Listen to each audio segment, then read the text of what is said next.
Hello everyone and welcome back to Student Economist, where choosing to spend your time here is infinitely better than the opportunity cost. Right now, we're in part 7 of the series where we're preparing for the paper ones, and this is the 2016 paper before us, Economics Unit 1. Let's get into it. 1 says, which of the following situations is most likely to result when there are limited resources? A. People must make choices. This comes from the central economic problem of scarcity. 2 says, what is the opportunity cost of producing one cake? So in order to get 3 cakes, you do have to give up 21 cakes.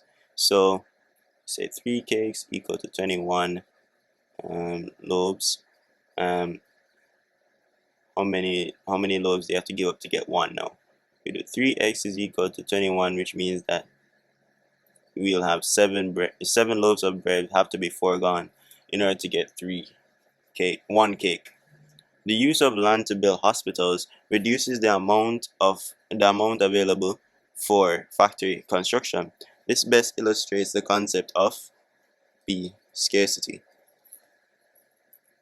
So this goes to show that there is one, unlimited human desire in the sense that you want to produce more than one thing, but there's limited resources in the fact that there is land.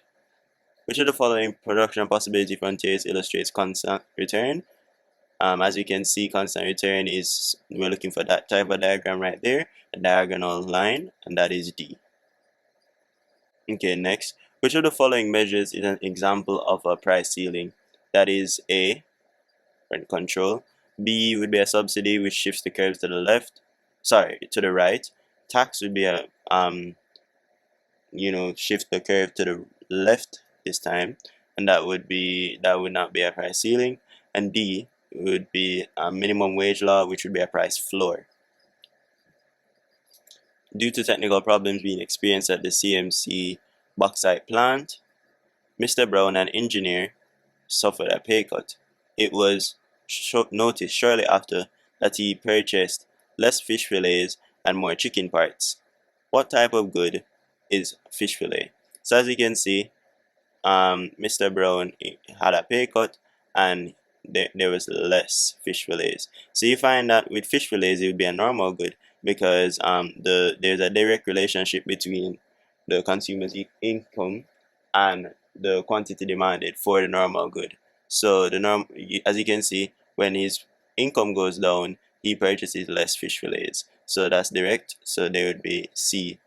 It would be a positive. It would be a normal good because there's a positive relationship. Inversely, chicken parts would be inferior because there's a negative relationship between the pay cut, that's a decrease in income, and an increase in the purchase of chicken parts, the inferior good. Okay, consumer surplus may be defined as B, the difference between total utility and total spending, and that's like the additional benefit received by the consumer due to the fact that they have a reservation price that is higher than the market price. What segment of the curve shown above represents the short run supply curve, that is A to D? Here to here. 10 says, what is the marginal cost of producing the second unit of output? Marginal cost is equal to change in total cost over change in quantity. So that would be 36 minus 26 over 2 minus 1. That is 10 over 1, or simply 10. So the marginal cost would be A. 11 says, Dave paid $5 for a chance to win $500 in a cookie eating competition. He entered the competition but does not win. What is Dave's opportunity cost? That is C. What could have been bought with the $5? So he paid $5 in order to join the competition, but this $5 could have been used to do something else. So that is what that was the opportunity foregone in order to enter the competition. Which of the following is an example of a normative statement? The operative word here is B, should. So it says government should provide free medication for senior services. It says the senior citizens. They said should. In that case, it does not make the statement testable.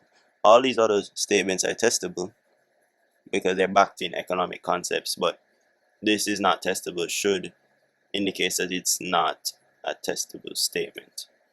13 says which of the following points indicates optimum production. Remember, optimum production, we're looking at productive efficiency, and that is where the minimum cost for production, and there's no excess capacity. So the curve used to find cost is the AC curve, and the minimum of the AC curve is where productive efficiency takes place, and that would be at 3. So the answer would be C, 3. 14 says, assuming that a firm is earning normal profits, at what point would marginal revenue equal marginal cost? So normal profits, that means that we essentially have to assume that AR would be equal to AC. And just by using the curve for a perfectly competitive market where we say demand is equal to marginal revenue, which is equal to average revenue. Right here, average revenue is equal to average cost, and using the marginalist approach, we can see that MR would also be equal to MC because MR is the same as the demand curve. So right here, where normal profit is earned, at 3 there would be normal profit because AC is equal to AR right here as well. So again, the answer would be 3. Which of the following statements explains the term indifference curve? That is D. The combination of two goods which give the consumer the same level of satisfaction. 26 says Moo is a part of the milk industry where there are few large firms in which it can control price, and they have high barriers to entry and exit. So this is an oligopoly right here because there's a few large firms able to control their prices, their price setters, and they have something called sticky or price rigidity. And additionally, there are high barriers to entry and exit, which is also in an oligopoly. Inversely, Buzz that operates in the honey industry, hundreds of price-taking firms. So that's many sellers. Let me just put many S, and price taking that's really unique to the perfectly competitive industry. The price takers, they take their price from the industry curve, and then they take it back to their firms, and then they all produce an identical good. Identical good or homogeneous good is also indicative of perfect competition. So the best answer right there would be C for that question. Okay, 17 says non-rivalry and non-excludability are features of which of the following types of goods? That is a public good. Miss Bent feels unwell and visits her local doctor, who after examination discovers that she has an incurable disease. The doctor does not tell Miss Bent what he has found, and instead prescribes costly medicine. Which economic concept does the above statement describe? That's D. Asymmetric information. That's where one party knows more than the other. And in this case, the Miss Bent knows less than the doctor. So that's a market failure right there. Flintstone Quarries is aware of the negative environmental impacts of its quarrying activities in Bedrock Hills. They launch an reforestation drive and maintain a small park and a recreation ground for the community. This scenario represents the example of correcting market failure via the adoption of the corporate social responsibility. So they embrace their corporate social responsibility by understanding that they're a custodian for the environment, and they're also a part of the community, so they have to give back to the community as well. So that's what corporate social responsibility is about. 20 says deadweight loss can be best defined as B, a decrease in the net welfare of society. Positive economic profit exists where AR is greater than AC, right? And that is shown in A. Okay, 22 says that good X is a non-rivalrous and non-excludable, while good Y is underproduced and overpriced by the market mechanism. Which of the following statements must be false based on the information? So good X is actually a public good because it's non-rivalrous and non-excludable, And because it's a public good, it is also zero priced, so it cannot be B as well. Good Y is actually a merit good, so that is true because merit goods are underproduced and they're overpriced, which means that it leaves D. So D is the answer. It is not a demerit good. Good Y is not a demerit good. 23 says, what is the level of profit that is made? Going up the profit maximizing line where MR is equal to MC. We see that you touch the AR curve and you see that price is right there. And then you can also see that AC is equal to AR, which means that cost is equal to price. And then when AC is equal to AR, the type of profit that is being made is normal profit. To maximize profit, the firm will produce where D MC equals MR. Okay. 25 says John took out an auto insurance policy and a week later he carelessly drove his car into a wall. This is an example of a moral hazard. Okay, 26 says which of the following statements about factory rewards is not true? Let's read carefully. Owners of land earn rents, that's true. Dividends are a reward of wealth. Let's skip this. Interest is the factor reward accruing to capital, that is true. Suppliers of labor are rewarded by wages and salaries, that's true. So obviously by process of elimination, B is wrong. Which of the following areas represents dead weight to society? Dead weight loss to society. Production is at output level G. Output level G is out here, and the optimal is right at R, where SMC is equal to SMB. So you find that they're overproducing, so there must be some type of external cost, and the external cost causes the dead weight loss up here at ZXYA. 28 says from the diagram now, what does XY, the distance XY represent? And that would be external cost. 29.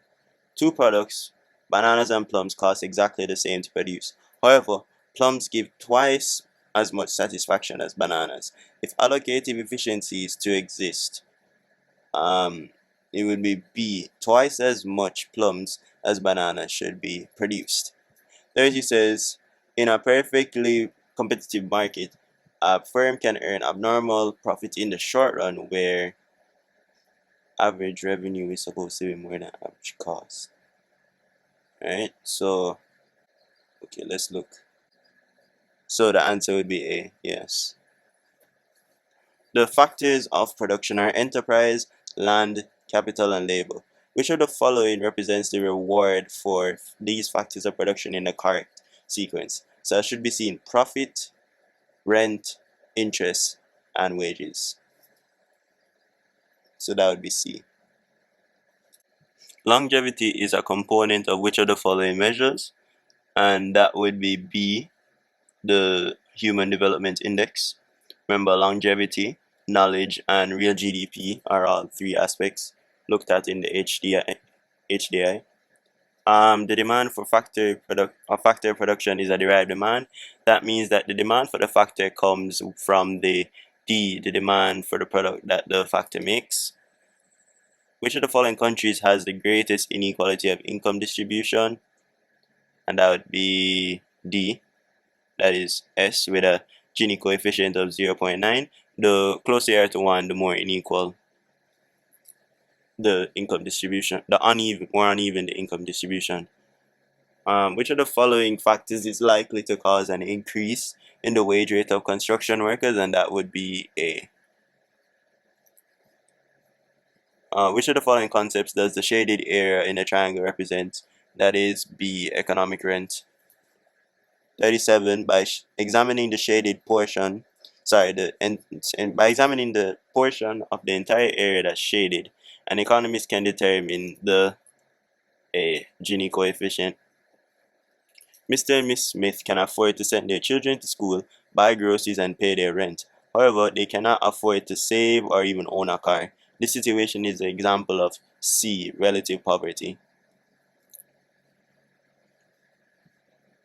39 says, a trade union successfully bargains for a wage increase in an imperfectly competitive labor market. What is the most likely consequence of that action in the labor market? That's a decrease in the quantity of labor demanded. Then they say for 40, when examining the Lorentz curve, a Gini coefficient of 1000 is regarded as total inequality of income distribution. Which of the following factors is not likely to contribute to poverty alleviation in a country? As we've seen before in past papers, this is C, increased aggression in the tax system. John and Mary are both engineers who have similar qualifications and work experience. John earns 20,000 per month working for an offshore oil company, while Mary earns 15,000 per month in a power generation plant. Which of the following factors best explains the disparity in wages between John and Mary? That is D. John earns more as he is being compensated for greater risk and more unpleasant conditions of his job. That is D. So that is what we call a compensating wage differential or equalizing difference. And again, from the fact that he's working on an offshore, what we call it now, offshore oil company, and this may be away from his home, and he probably missing out on family time. He probably could be missing out on just overall like the same things that you'd experience where he lives properly. He's missing out on that overall ability to feel comfortable, and additionally where he's working could be more dangerous than where Mary works. Therefore there needs to be an equalizing difference in their wages. Okay, Jack Incorporated paid wages in the amount of 20,000, rent in 2,000, and interest in interest of 1,500. The business realized a profit of 5,000.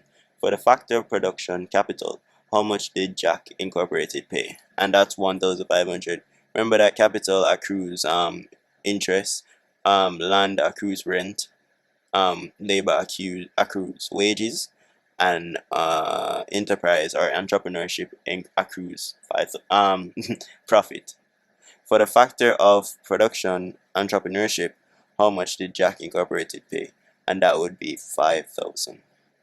Which of the following represents labor supply? And that would be from A to B. B. And that would be the end of the paper. I do hope that you have learned something from this.